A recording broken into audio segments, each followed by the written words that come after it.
Hay una palabra que la cultura popular ha secuestrado. La ha impreso en carteles motivacionales, la puso en la bio de influencers de fitness, por ahí la convirtió en el argumento central de miles de videos donde, no sé, alguien se despierta por ahí a las 4 de la mañana, va al gimnasio, toma un baño de agua fría y no sé, dice con cara como de iluminado que así, justo así, es como se construye una vida. Y nos la han repetido tanto que ya casi no dice nada. Se ha como vaciado de sentido. Sin embargo, debajo de toda esa paja, de todo este bluff, hay algo interesante. Algo que a lo mejor sí podría ser real. Algo que separa los resultados que una persona obtiene a lo largo de su vida de los que no logra obtener. Esa palabra, amigos míos, es disciplina. Y hoy vamos a tratar de entenderla, trabajarla, desmantelarla y a ver, no para ponerla en el pedestal de los sermones dominicales, digamos, ¿no? Ni para convertirla en otro látigo con el que nos golpeamos, Dios nos libre, o quien sea, sino para entender qué es de verdad, ¿no? ¿Qué es la disciplina? ¿De dónde viene? ¿Por qué a algunos de nosotros nos cuesta tanto? ¿Y qué es lo que sí podemos hacer con ella? Porque, miren, si hay algo que en 25 años de trabajo clínico he aprendido, es que la mayoría de las personas no tenemos como tal un problema de disciplina y ya, no específicamente. Tenemos un problema de gestión. Fíjense qué interesante. Un problema de administración. Y que la solución a ese problema probablemente no es machacarte a ti mismo con más intensidad. Ya saben, volverse más duro, ¿no? Más inflexible, más autocastigador, sino en una de esas comprender qué es lo que estamos intentando sostener, qué es lo que estamos evitando mirar y cómo estamos organizando o desorganizando nuestra propia vida y nuestros propios recursos y talentos. A diferencia de lo que muchísima gente cree, la disciplina no depende solo de la fuerza o de la fuerza de voluntad. Depende más bien de una estructura interna. Y esa no se impone a golpes, no se logra a patadas. Se construye con claridad, con criterio, con responsabilidad, con una responsabilidad sostenida en el tiempo. Soy Jorge Cantero, bienvenidos. Esto es El Fin del Caos.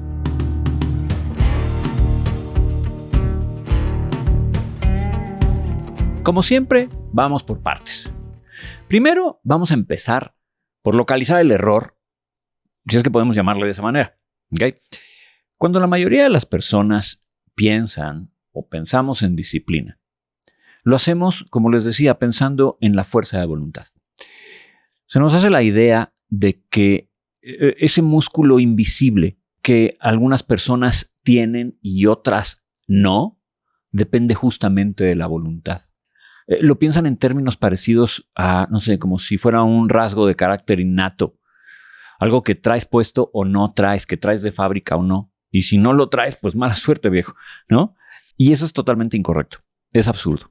La disciplina no es fuerza de voluntad, lo repito. Tampoco es un rasgo de carácter con el que naces. No es una virtud, no es un valor exclusivo de los estoicos, por ejemplo, o de los militares, o de los atletas de élite. Lo vemos en ellos y lo admiramos, pero no les pertenece solo a ellos. Y tal vez pueda sorprenderles, pero en realidad la disciplina, al menos como yo la comprendo, es más bien un aparato de gestión. Es un sistema de administración de recursos. Y como todo sistema, se puede aprender, se puede entrenar, se puede afinar. Miren, he leído mucho, he buscado definiciones de disciplina y por ahí no he encontrado ninguna que realmente me guste. Yo tengo una que acuñé hace bastante tiempo, la he presentado en algunos de mis libros, es la que uso en mi consulta y también es la que yo uso para mentalizarme. Cuando yo tengo que hacer, por ejemplo, cosas que no me gustan, cosas que son difíciles, cosas que me interesan, pero requieren de esa disciplina. Para mí, la disciplina es la correcta administración o la correcta gestión de los propios impulsos, los pensamientos y los esfuerzos. Así, impulsos, pensamientos y esfuerzos. Y eso, por supuesto, también nos lleva a la correcta o adecuada administración de nuestra energía vital. Ojo, no energía como una magnitud mística, sino de nuestra energía del metabolismo, pues. Así que va de nuevo, correcta administración o gestión de los impulsos, pensamientos y esfuerzos, tanto como de nuestra energía. Así que también vamos por partes, ¿no? Habría que entender primero qué es un impulso. Bueno, un impulso es una tendencia automática, repentina a actuar, que surge antes de cualquier pensamiento o deliberación consciente. Es motivacional por naturaleza, nos empuja a la acción sin pasar, digamos, por el filtro del razonamiento. Su origen, si nos vamos a la biología, está en estructuras subcorticales en el cerebro, en el sistema límbico, en la amígdala, en otros lugares, y su intensidad varía según el estado del organismo y el contexto en el que estamos, tanto como nuestro nivel de regulación emocional disponible. De ejemplos, no sé, quiero comer ahorita, ¿no? Quiero comprar, quiero gritar, quiero moverme. Y de pronto brincas, ¿no? ¡Pum! Proposición, ¿qué es un pensamiento? Un pensamiento es una representación mental, que puede ser verbal, puede ser algo imaginado o una proposición. Abarca desde lo que llamaríamos pensamientos automáticos, que son los que surgen de forma espontánea, involuntaria, sin demasiado darnos cuenta de que están apareciendo, hasta ya los razonamientos deliberados, sistemáticos. Los pensamientos pueden ser racionales, por supuesto, o irracionales, pueden ser adaptativos o disfuncionales. Pero a ver, lo que distingue a un pensamiento del impulso no es tanto su grado de elaboración, no nos vayamos por ahí, sino más bien su función. Fíjense, un pensamiento representa aquí arriba y el impulso más bien empuja, ¿va? Ahora, ¿qué es un esfuerzo? Se pone interesante. Un esfuerzo es la movilización intencional, voluntaria, de recursos mentales, emocionales y físicos en dirección a un objetivo. No es solamente la conducta en sí, porque eso es lo que se ve, sino también la intensidad y la calidad con la que esa conducta se hace y luego se sostiene. Tiene 3 dimensiones. Tiene una intensidad, que es cuánto, digamos. Tiene una persistencia, que es durante cuánto tiempo. Y tiene una dirección, que es hacia dónde va, hacia qué. Desde la psicología de la autorregulación, el esfuerzo implica, por un lado, inhibir nuestros impulsos inmediatos. Por otro, mantener una meta en el tiempo, tolerar la incomodidad asociada al proceso y dirigirse hacia ahí.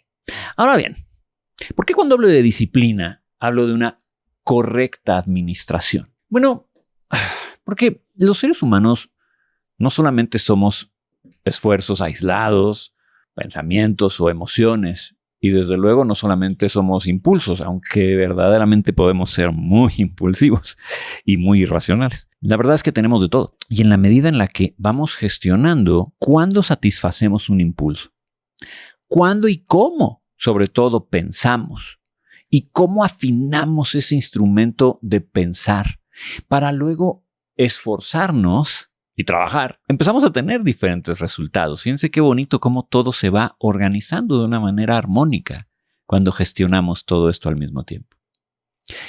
Vamos a ver si les puedo poner un ejemplo. ¿Okay? Un ejemplo concreto de gestión y de disciplina. Vamos a decir, en mi caso, porque ustedes lo saben, soy escritor. Vamos a decir que de pronto se me alborota la hormona y quiero escribir un libro nuevo. Escribir un libro nuevo implica toda una serie de tareas que no son del todo naturales. Implica leer, investigar, tomar apuntes, sentarme frente a la computadora por horas, teclear, ordenar ideas, corregir, repetir. 1, 2, 3, 100, 200 días o más. ¿Qué pasaría si decido hacer todo esto que les acabo de explicar a las 3 de la mañana diario? ¿No? Pues no suena bien. Puedo hacerlo. De hecho, lo he hecho antes. El problema es que lo hacía cuando no tenía un consultorio que atender, ni estaba casado, ni tenía una manada de perros que cuidar. Levantarte a las 3 de la mañana encima de una jornada larga de trabajo, pues te acaba moliendo. No hay cuerpo que aguante eso todos los días. El mío no, el mío ya no puede, punto final, ¿no? Eso yo creo que no es fuerza de voluntad, ni muchísimo menos disciplina. Si lo piensan bien, no realmente. Podría parecer que sí, me esfuerzo, ¿no? Me esfuerzo porque esto es importante. Ok. Y por ahí me empujo y me empujo y me empujo hasta que mi motor revienta. ¿No? ¿Están de acuerdo? ¿Les ha pasado algo así? Yo creo que no es la manera correcta de gestionar ni los impulsos, ni los pensamientos, ni los esfuerzos. La disciplina, como se las estoy tratando de transmitir aquí, es otra cosa. ¿Saben? Porque implica una manera juiciosa, inteligente, de tomar tus talentos, tus recursos, tus capacidades y ponerlas en el lugar correcto para maximizar los resultados. Para que lo que estás haciendo sea bueno para ti y para lo que estás intentando construir. No sé, se me ocurre que disciplina no es solamente chambear a lo loco. No es convertirte en una máquina a la que nunca se le permite descansar, hacer una pausa, fallar, distraerse. Definitivamente no es cargar un látigo y darte de guamazos cada vez que sientes que fallaste, que no te esforzaste lo suficiente, que no eres buena persona. Vuelvo a repetir, disciplina es tomar tus recursos, todos, y asignarlos con inteligencia, con razonamiento, con intencionalidad, a tareas valiosas, valiosas para ti, valiosas para tu entorno tal vez, y ponerte a trabajar. Fíjense bien en la diferencia. ¿Okay? La visión popular de disciplina es algo parecido a apretar los dientes y aguantar. Porque tengo que. La visión que les estoy proponiendo hoy va por otro lado. Es la imagen de un buen administrador, ¿no? Sentado frente a un mapa, sabiendo con precisión, digamos, qué tiene, qué le falta, cuánto tiempo tiene y hacia dónde va. Eso no requiere que aprietes los dientes y te tenses y te pongas como loco. Requiere más bien que observes bien, que decidas mejor, que planifiques, que entiendas, que pienses. Hay algo que en el consultorio y por ahí en la filosofía se ha vuelto como un mantra, ya lo han oído. La persona que no se conoce a sí misma no se puede administrar a sí misma. Y por ahí, si me lo permiten, podría ser como una libre interpretación del conócete a ti mismo, el noce te ipsum, o como se pronuncie, nocete ipsum, de Sócrates. O de Cicerón, depende del punto de la historia que ustedes estén refiriéndose o viendo.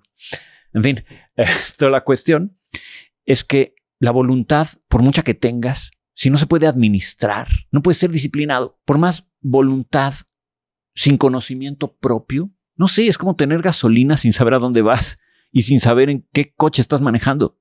A lo mejor puedes ir muy lejos, en el coche más potente, pero en cualquier dirección y a lo mejor en la dirección equivocada y reventando el coche porque tampoco sabes cómo manejarlo porque no lo entiendes. Así que amigos, primero observación, administración después y resultados como consecuencia. Y en esto quiero ser muy claro con ustedes. Los resultados de la disciplina necesitan ser medibles. No me refiero a reducirlo todo a métricas frías, a tablas de Excel, digamos.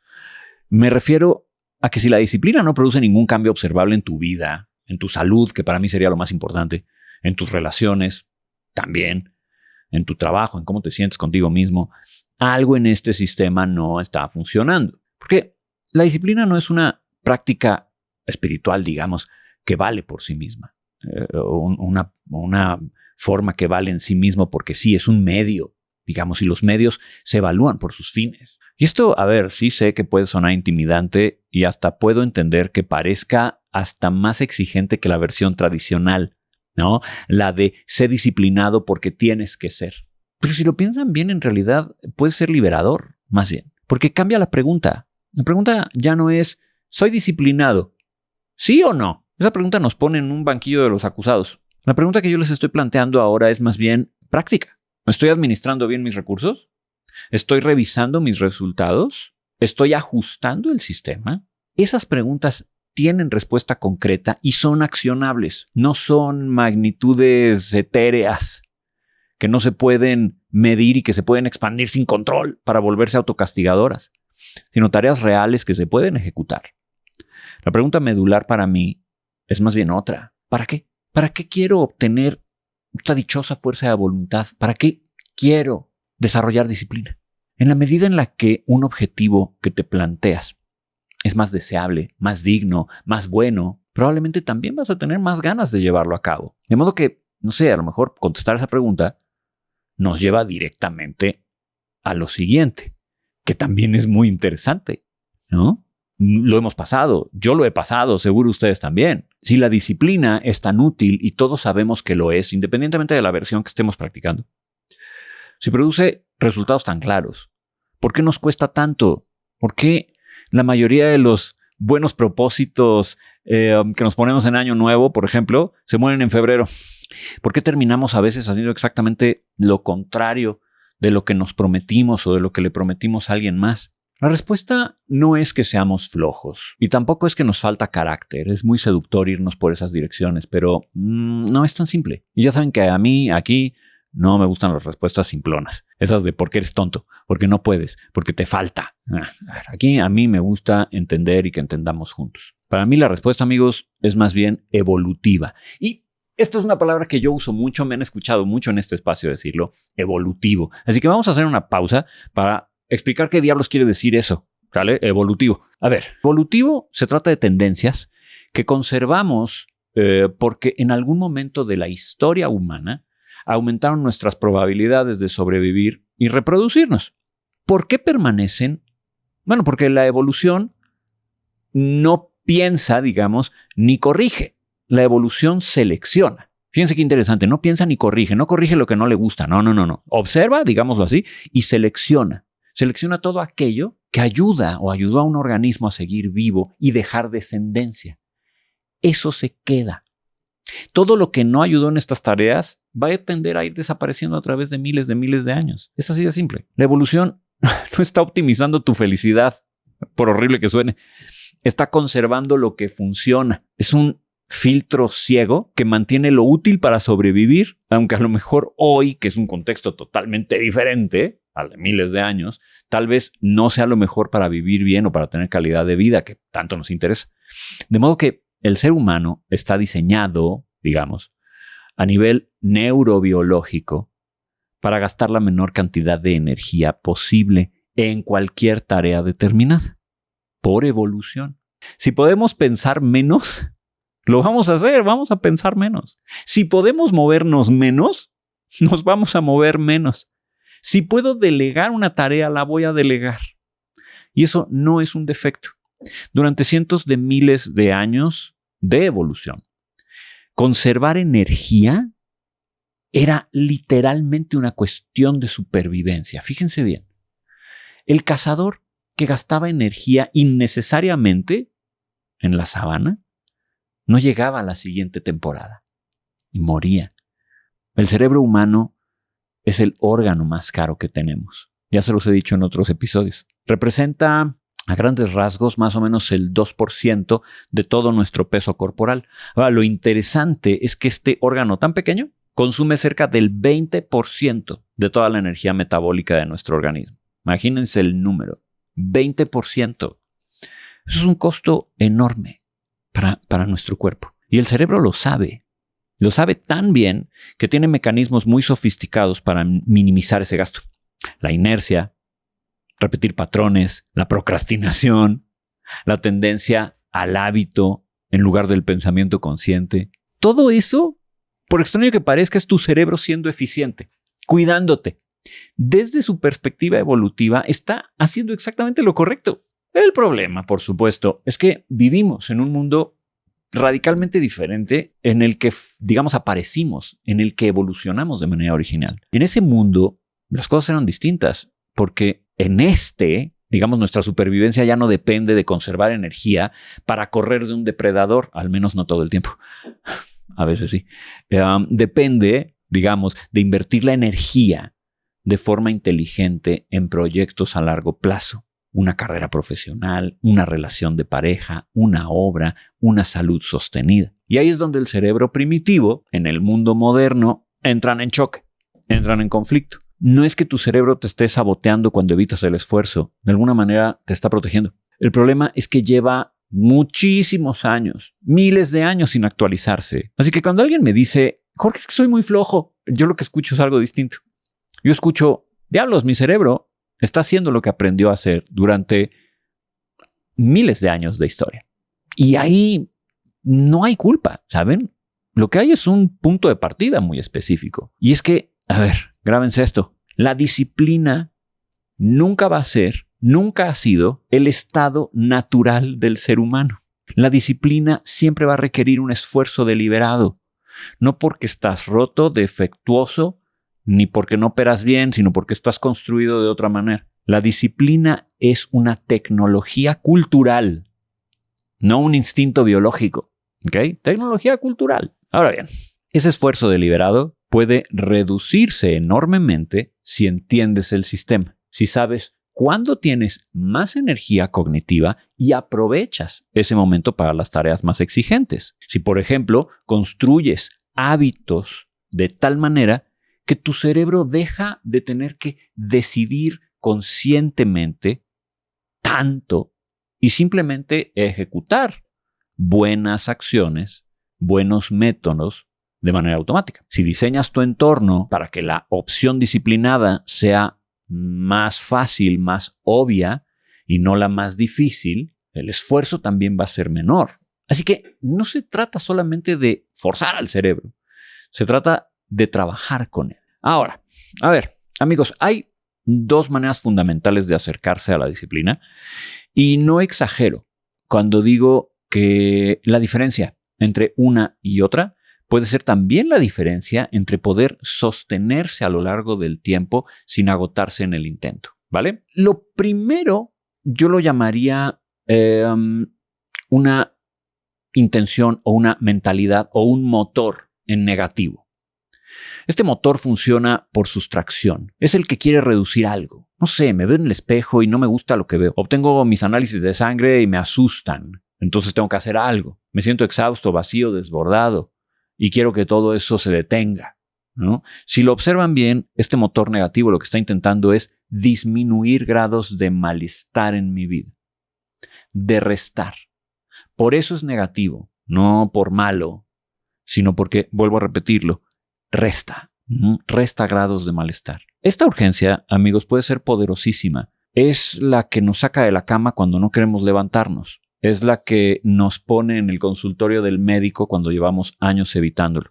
Y es la que nos puede empujar de manera muy eficiente a hacer los cambios que necesitábamos hacer desde hace muchísimo tiempo. El problema es que como es negativa y como sustrae grados de malestar y depende del temor y la angustia, tiene un límite. Y ese límite es el alivio. En el momento en el que el malestar disminuye lo suficiente, digamos, en el momento en el que los análisis revelan datos mejores, ¿no? en mi cuerpo, en mi sangre, el momento en el que me siento un poco menos solo, en el momento en el que se libera un poco de tensión, también el motor se va a tender a debilitar, porque el motor era justamente el malestar y el malestar ya no es tan intenso. Es el patrón clásico del ya me siento mejor, entonces, ¿para qué diablos sigo? Ahora bien, el segundo motor, la segunda actitud, la siguiente óptica o la segunda óptica, vamos a llamarla positiva, desde luego. Y funciona por adición, suma. Es la que quiere añadir algo de valor a mi vida. Quiero crecer. Quiero ser mejor en lo que hago, porque me apasiona lo que hago. Quiero estar presente en la vida de las personas que amo. Quiero dejar algo en el mundo que valga la pena. Y si ustedes se fijan, todos estos objetivos no tienen un punto de saturación natural, porque el crecimiento, en estos términos, no tiene techo. Siempre podemos amar más, siempre podemos crear más, siempre podemos profundizar más. Así que si tuviera que darle un nombre a este motor positivo, le daría el nombre más sencillo y al mismo tiempo el más serio que existe, el que todos conocemos: amor. Sí, ya sé, qué cursi. Me da igual. Es lo mismo. Esa es la respuesta. Tómenla o déjenla. Este motor positivo es el amor. Yo les sugeriría que la tomen. Porque, amigos, toda disciplina que nace del miedo construye resultados efectivos, muy efectivos, pero mecánicos, rígidos, estériles. La disciplina que surge, que nace del amor, en cambio construye una vida. Y el amor del que hablo aquí, a ver si nos entendemos, no es el de las tarjetas de felicitación. Es el amor en su sentido más amplio y riguroso. El deseo de que algo crezca. La conexión con algo mucho más grande que el propio malestar del momento. Mi querido Freud llamó a esto Eros, la pulsión de vida, la energía que une, que construye, que quiere que el mundo tenga más. Cuando alguien me dice que se cuida porque ama a sus hijos y quiere estar presente para ellos durante mucho tiempo, eso es Eros, en plena acción. Cuando un escritor trabaja su texto durante meses, no por miedo al fracaso editorial, al fracaso público, sino porque le importa que el lector reciba algo valioso, eso es Eros. Es la misma fuerza. Hay una investigación que aquí es muy relevante. Es la de Edward Deci y Richard Ryan. Ya saben que soy pésimo para pronunciar. Pero bueno, el caso es que ambos llevan décadas estudiando lo que llamaron motivación intrínseca versus la extrínseca, es decir, la interna versus la que está afuera, la que viene de fuera. Y sus hallazgos son consistentes. Cuando las personas hacen algo por razones que sienten como propias, porque les importa, porque lo encuentran significativo, porque se alinea con quienes quieren ser, su desempeño, su perseverancia es mejor.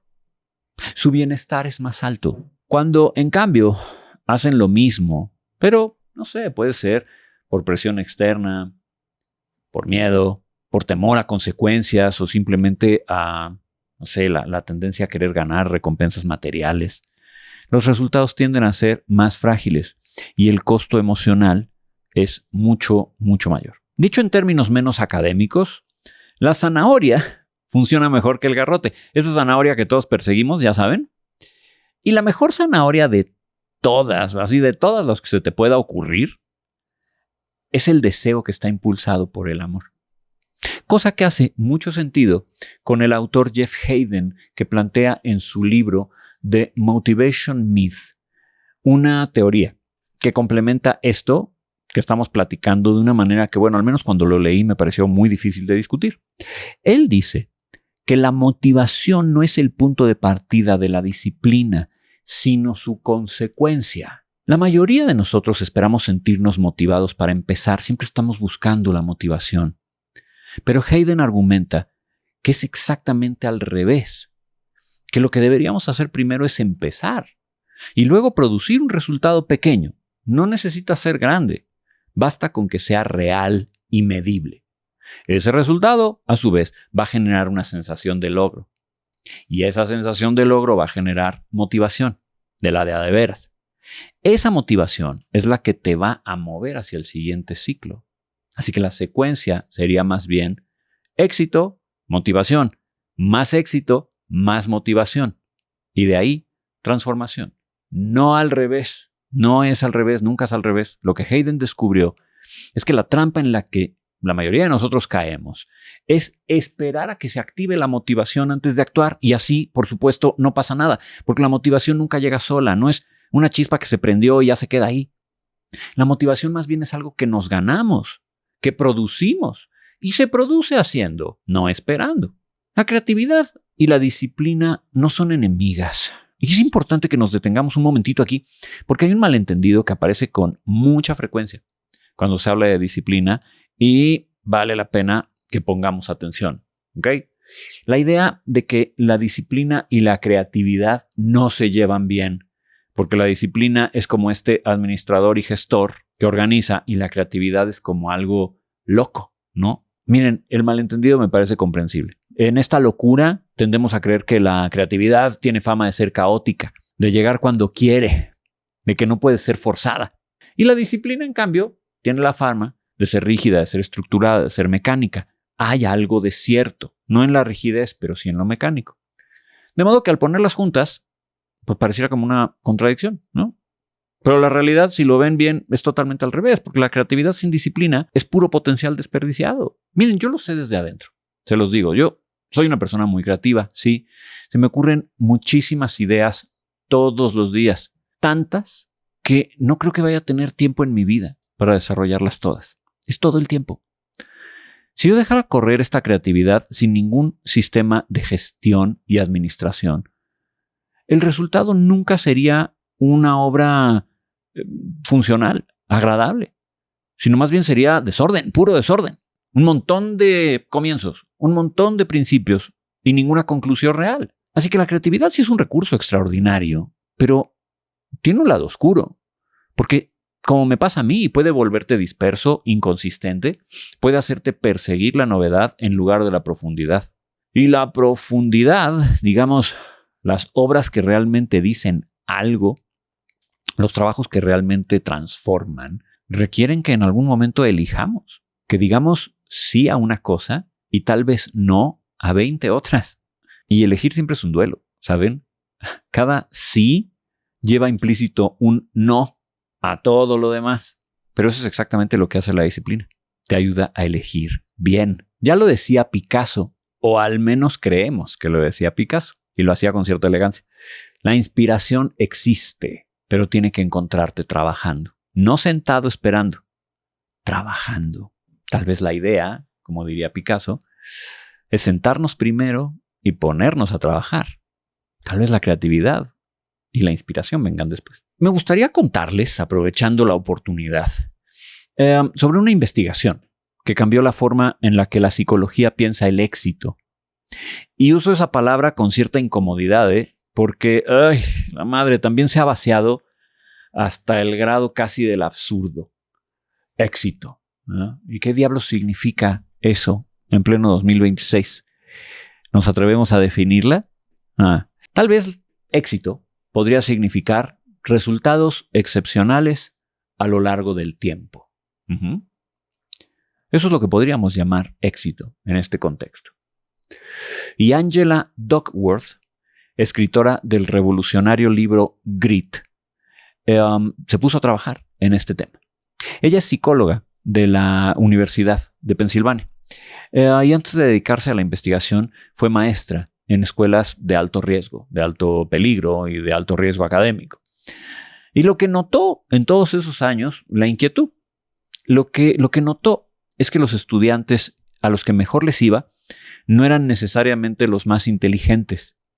Había en ellos algo más, algo que los tests de coeficiente intelectual no terminaban de capturar. Y a ese algo, Angela Duckworth lo llamó grit. En español no existe una traducción perfecta o directa para la palabra.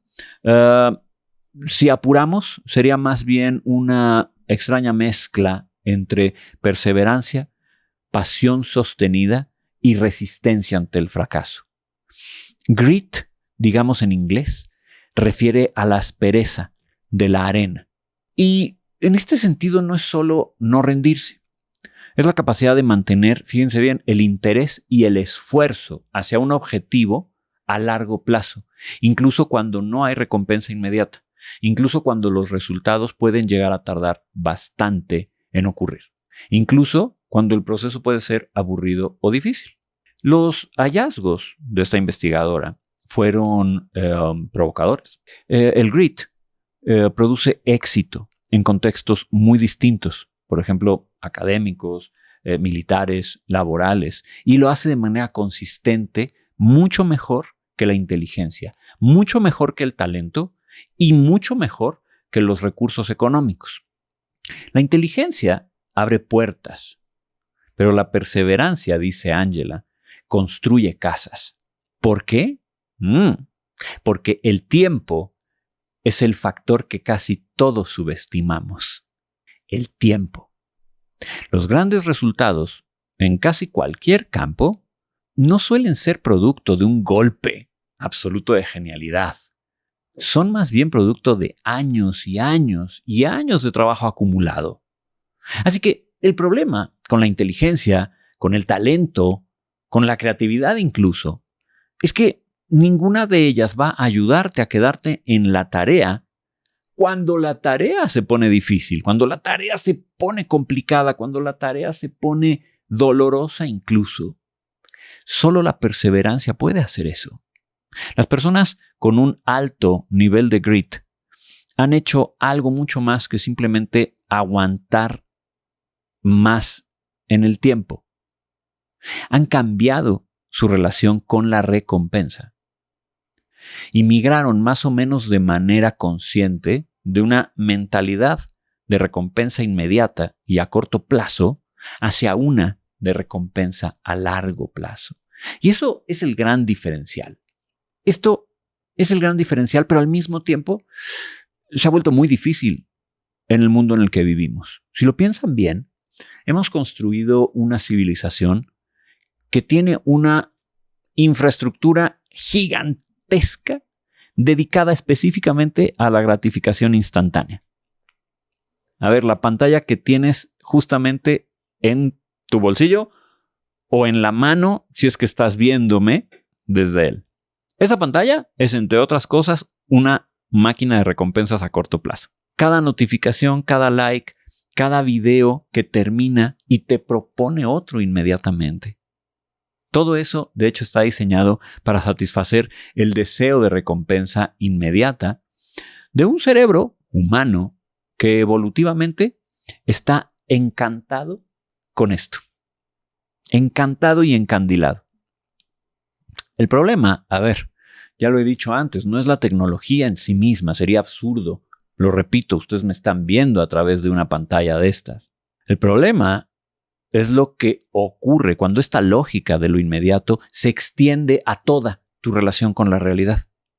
Cuando esperas, por ejemplo, que tu cuerpo cambie en 2 semanas, cuando entras en una rutina de ejercicio, de cuidado personal, cuando esperas que una relación íntima sea satisfactoria desde el primer mes, cuando esperas que tu carrera profesional despegue antes de haber construido cimientos mucho más firmes, que toma mucho tiempo. Cuando la ausencia de resultado rápido se percibe y se siente como un fracaso que duele. El antídoto que conecta directamente con lo que Hayden describe podría ser algo así como que si la ausencia de resultado inmediato mata a la motivación, entonces la clave estaría en redefinir qué cuenta como resultado. No el objetivo final, porque, a ver, ese puede estar a años de distancia. La mayoría de las veces va a estar. Sino el pequeño logro de hoy. Completaste los 30 minutos que te propusiste de algo. Escribiste esas X palabras, esas cientos de palabras.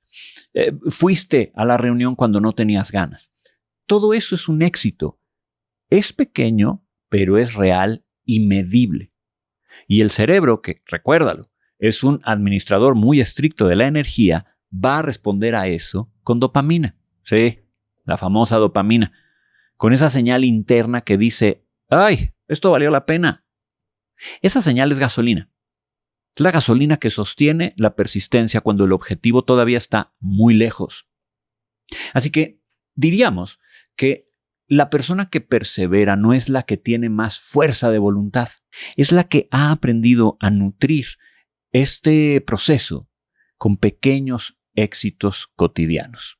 Pero hay un problema, y es el problema de la autodisciplina en la época de las redes sociales, de la cual tenemos que hablar porque, sería una absurdez no hacerlo. En los últimos años ha emergido algo que yo llamaría una cultura de autodisciplina muy tóxica. Y yo creo que la puedes reconocer muy fácil, ¿saben? Es esta despertada como la que explicábamos al principio del episodio, a las 4 o a las 3 de la mañana, esta rutina de 12 pasos que hacer antes del amanecer, el cold plunge, que es esta manera sofisticada y de decir que te tienes que meter en una tina de agua con un montonal de hielos. Si alguno de ustedes lo hace, está padrísimo, solo que, wow, ¿no? No sé, el ayuno de locos, el entrenamiento brutal, el si no sufres, no creces. Todo envueltito en una estética de hiperproductividad que hace que el descanso parezca una forma de mediocridad y por ahí la vulnerabilidad una excusa. A ver, amigos, quiero ser muy preciso aquí como intento serlo cada vez, porque no quiero que me malinterpreten. A mí me encanta el esfuerzo, me encantan las rutinas y me encanta el deber, me encanta el tener. No estoy diciendo que todas esas prácticas sean en sí mismas falsas o malas. Estoy completamente seguro de que hay gente que se beneficia realmente de estructuras de pensamiento, conducta y rutinas muy, muy exigentes. Hay contextos en los que la dureza, tiene sentido. No estoy haciendo una crítica moral a cualquier persona que practica este tipo de cosas.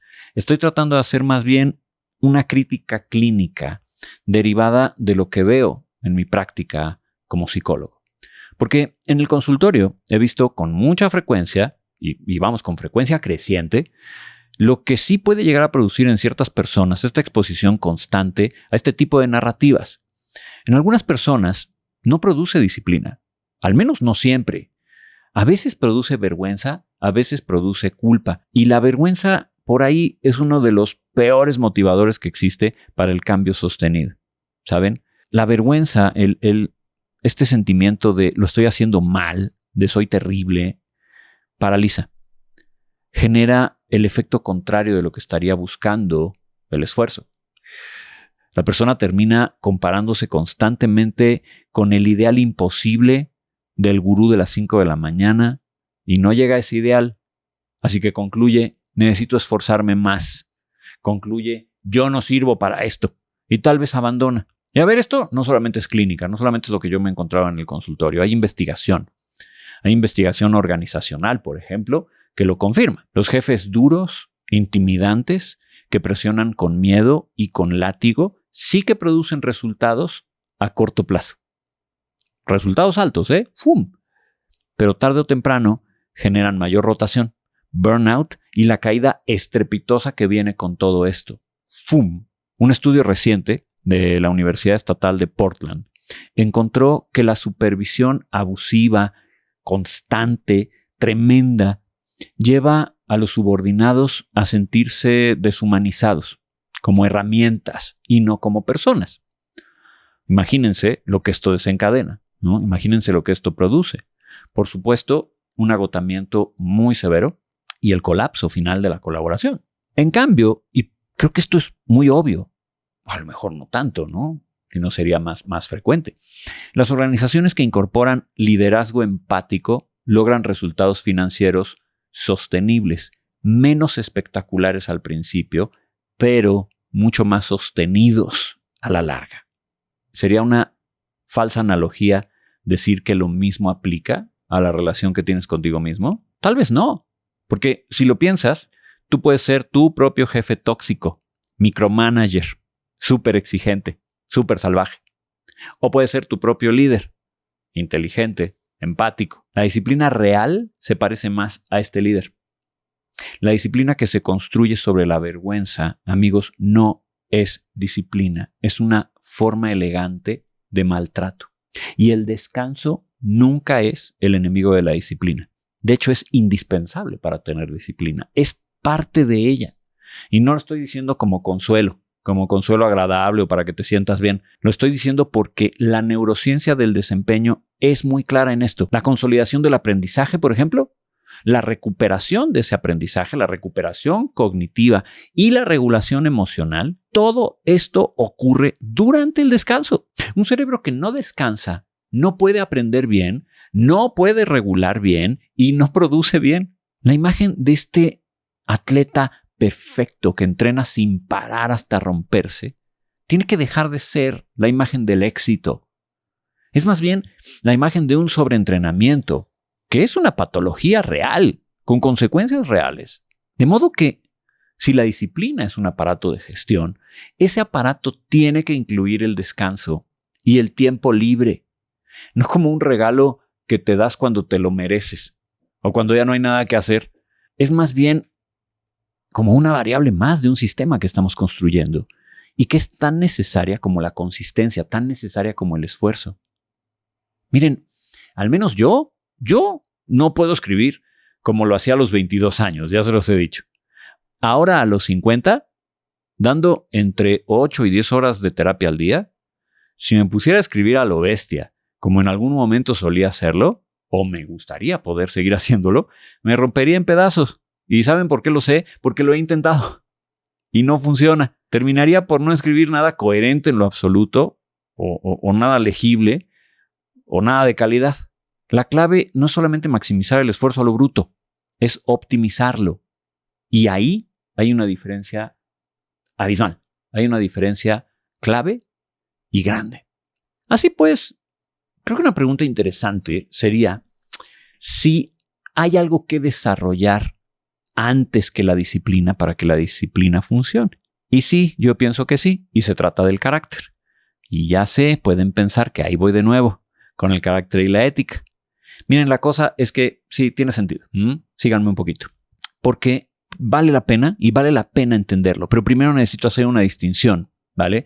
Que creo yo que popularmente se ignora con mucha frecuencia y que me parece fundamental. A ver, la personalidad no surge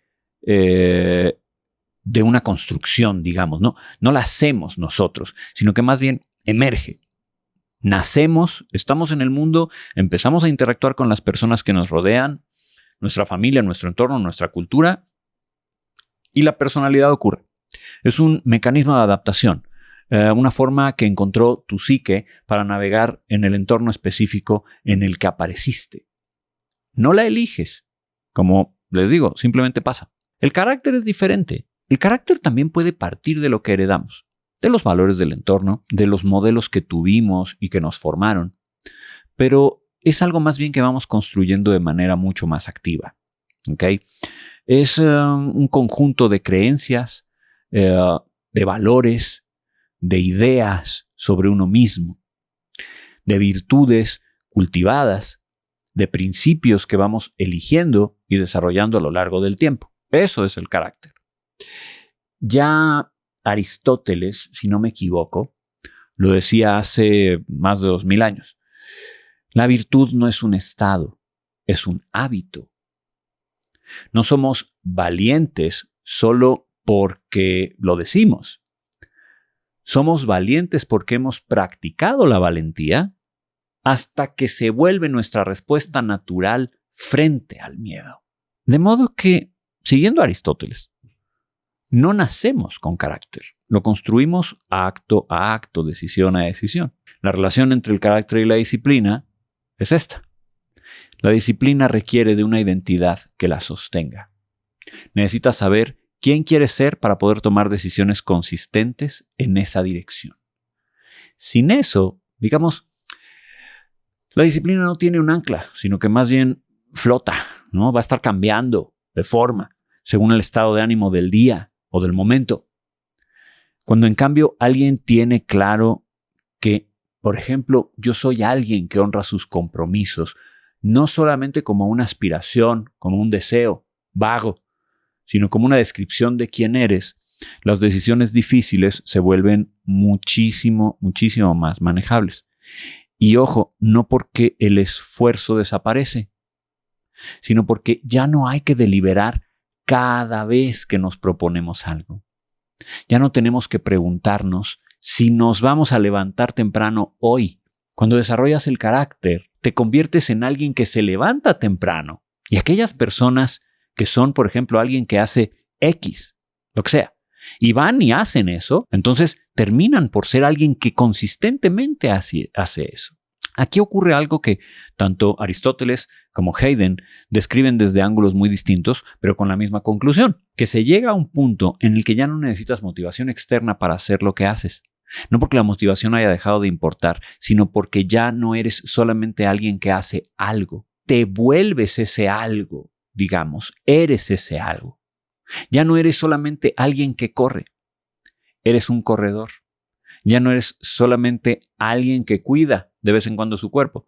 Eres alguien para quien cuidarse es simplemente parte de lo que eres. Y ojo, esto no quiere decir que te identifiques con una función, que cuando la función se acaba tú te vas al diablo. No, simplemente quiere decir que estás identificado con una serie de virtudes que hacen que la disciplina pueda ser sostenida en el largo plazo. No solamente porque produce resultados, sino porque te produce a ti. Eso es el carácter.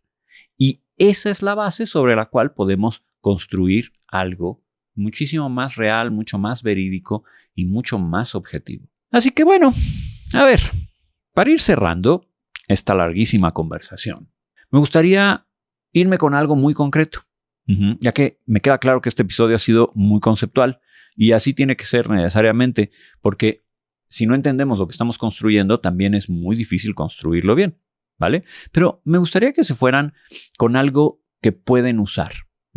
Si bien ya saben que no me encantan las soluciones prácticas de 5 pasos, al menos sí voy a pasarles por ahí algo que yo llamaría mi fórmula personal, ¿saben? La que aplico cuando escribo, la que aplico en mi trabajo de terapia, en los proyectos que emprendo, en el cuidado de mi salud y de mi cuerpo. Y son 5 palabras, 5 pasos. Yo les diría que como todo sistema útil no es lineal, es cíclico, ¿ok? Y tenemos que estar volviendo constantemente a él. La primera palabra es amor, inevitablemente. Necesitas empezar por el para qué. No el para qué genérico de, ay, quiero ser una mejor persona, digamos, sino más bien un para qué concreto y muy personal. ¿A quién le importas? ¿Qué quieres dejar en este mundo? ¿Qué te apasiona lo suficiente como para aguantar los días en los que no tienes ganas? Ese es el combustible, esa es la gasolina. Sin eso, el sistema no va a arrancar y se va a detener en cuanto encuentres la resistencia. 2. Objetivo. Concreta. La disciplina necesita una dirección. No sirve solamente el, quiero estar más sano. No. Quiero hacer 30 minutos de ejercicio, quiero hacer 1 hora de ejercicio, de actividad cardiovascular, de pesas, 4 veces por semana durante los próximos 3 meses. Así de claro y de enunciado. No es solamente quiero escribir más. No, quiero completar 3,000 palabras por semana. La especificidad es lo que nos permite medir. Y lo que se puede medir también se puede ajustar a lo largo del tiempo. 3. Administración. Distribuye tus recursos según lo que tienes ahora, no según lo que te gustaría tener. Si tienes 20 minutos, diseña tu estructura para 20 minutos. Si tu mejor momento de energía es la mañana, usa las mañanas. Si en este periodo de tu vida tienes menos capacidad para un esfuerzo físico sostenido, acondiciona el sistema a eso. A lo mejor tú como yo no eres más bien lo que eras hace 10 años, pero tampoco eres lo que esperas hacer en 10 años más. Eres lo que eres ahorita. Acomódate a eso. 4. Persistencia. Quédate. Esa es la parte que no nos gusta escuchar. Que no hay atajos. Quédate en la tarea cuando no tienes ganas. Quédate aunque los resultados tarden. Quédate cuando te caes. A ver, las caídas no interrumpen el proceso a pesar de lo que puedas creer. Las caídas son parte del proceso. Lo que interrumpe el proceso, ¿sabes qué es? No caerte, es no levantarte. Y por supuesto, 5. Revisión. Probablemente el punto más importante de todos. Conviértete en un editor de tu propio trabajo. Cada semana, cada mes, cada trimestre. ¿Está funcionando el sistema? ¿Los resultados corresponden a los objetivos? ¿Necesita ajustarse el ritmo, la frecuencia, la dirección? Mi último libro, Ser Hombre, lo releí, no les miento, más de 8 veces antes de soltarlo. Y no porque no confiara en lo que había escrito, sino porque tengo que ser el editor de mi propio trabajo. A ver, casi nada bueno sale a la primera. De verdad, casi nada. No se desanimen. El proceso importa. La revisión importa. El sistema importa. No por nada, Ernest Hemingway, el genial Ernest Hemingway, decía algo fuerte. Decía que siempre los primeros borradores son una mierda. Los buenos libros no se construyen solamente escribiendo. Se construyen editando.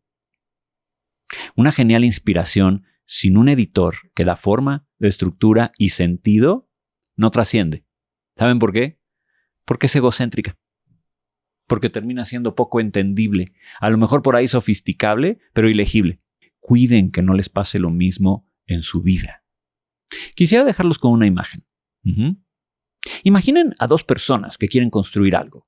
Las 2 tienen los mismos materiales, ¿vale?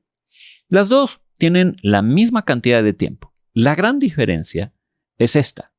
La primera está esperando las ganas para empezar. La segunda sabe que las ganas, la mayoría de las veces, llegan después de empezar, no antes. La segunda persona no es realmente más talentosa. No tiene más fuerza de voluntad.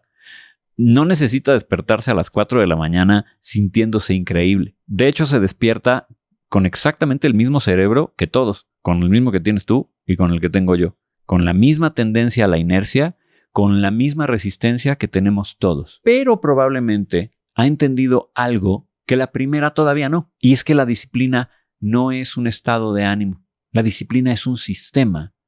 Y los sistemas no dependen de cómo te sientes hoy, dependen más bien de lo que decidiste construir y cómo lo decidiste construir. Eso es todo lo que separa en el largo plazo a una persona que obtiene resultados realmente extraordinarios de una que desgraciadamente no los obtiene. Como diría Angela Duckworth, no es el talento, tampoco la suerte, tampoco la inteligencia, sino la capacidad de quedarse, de ajustar y de seguir una y otra vez. Amigos, eso es todo por hoy. Y como siempre que terminamos, me quedo con ganas de muchísimo más. Eso es lo que siempre me ha gustado de este espacio. Saben que aunque nunca se siente suficiente y siempre parece ser que, hay más cosas que decir, más cosas que explorar, más cosas que pensar juntos, pues bueno, el mensaje sale y llega y se escucha, ¿no? Así que si algo de lo que platicamos les resonó, si algo les incomodó, les hizo pensar en alguien, compártenlo. Por favor, mándenlo. Esa es la manera en la que esto crece y la razón por la que seguimos aquí, semana a semana. Amigos, quiero platicarles algo. Y sí, es un pequeño comercial. Ser hombre sigue en su camino. Y la verdad es que me encanta ver cómo está desarrollándose ese camino. Lo estoy llevando a todos lados, se está leyendo, se está regalando, se está discutiendo, se está comentando. Y les quiero decir que vienen más presentaciones y otras cosas muy, muy padres. Por favor, les pido que estén al pendiente. Y miren, a título personal, me quiero atrever hoy a pedirles un favor. Si ya lo leyeron, amigos, por favor, vayan a la página donde lo compraron y dejen un review. Ya sea Amazon, Gandhi, El Sótano, El Péndulo, donde sea. Por favor, escriban lo que pensaron, lo que sintieron, lo que les gustó, lo que no. No saben lo mucho, en verdad lo mucho, que eso como autor me ayuda. Es de las cosas más valiosas que pueden hacer por este proyecto y por mí en este momento. Así que sería muy padre. De verdad, se los agradezco de antemano con todo el corazón porque esto ayuda, ¿vale? Entonces vayan y dejen un review si les es posible. Por favor, síganme en Instagram, @jcanterol, porque ahí comparto todo y les repito, se vienen cosas muy padres, de esas que uno no se quiere perder. Y bueno, gracias por estar, gracias por escucharme, gracias por pensar conmigo. Vamos a seguirnos encontrando aquí semana con semana, siempre que la oportunidad lo permita, en este espacio que ustedes y yo hacemos juntos, en este espacio que llamamos El Fin del Caos.